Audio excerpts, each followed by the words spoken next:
Hello बच्चों, स्वागत है आपका आपके अपने YouTube channel Virat English classes में।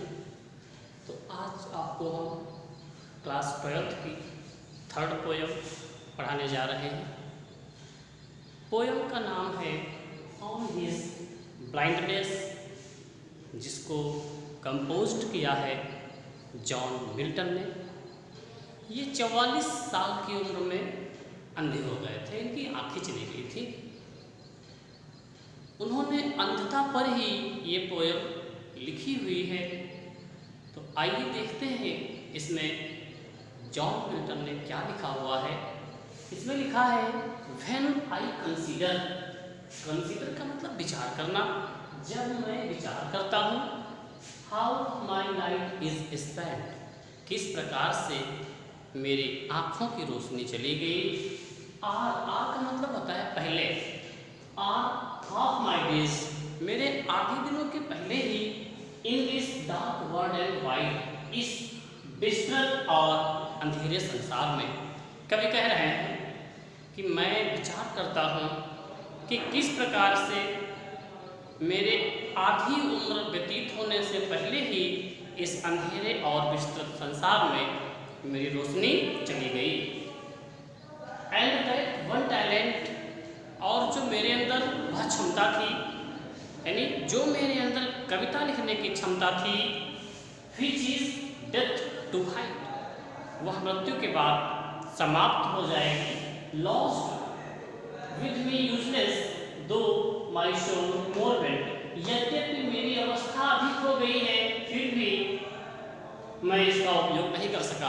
यानी लॉस का मतलब रहना, ठहरना, बचना। यानी जब मेरी आंखें थी तब मैंने ईश्वर की सेवा नहीं कर सका, यानी कविता नहीं लिख सकी।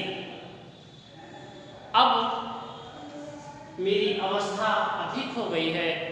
फिर कह रहा है to share there with my maker and present my true account least he return try, मैं अपना लेखा जोखा ईश्वर के सामने प्रस्तुत करना चाहता हूँ, ताकि ऐसा न हो कम से कम मृत्यु के बाद मुझे ईश्वर फटकारे नहीं।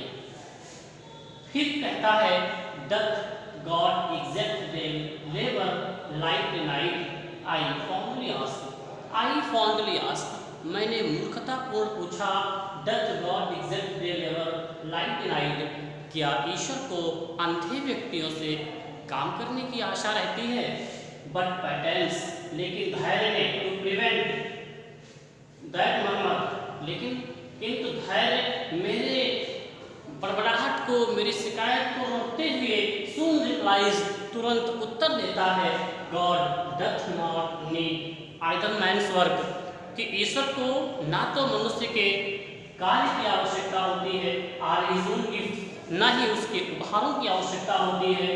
Who best bear his mild yoke, जो व्यक्ति भली भांति कष्टों को सहते हैं, दे सर्व हिम बेस्ट, वही ईश्वर की अच्छी तरीके से सेवा करते हैं। His state is kingly, his state, उसकी स्थिति, इज किंगली, राजा की भांति है, यानी भगवान की स्थिति शाही है, एक राजा के समान है।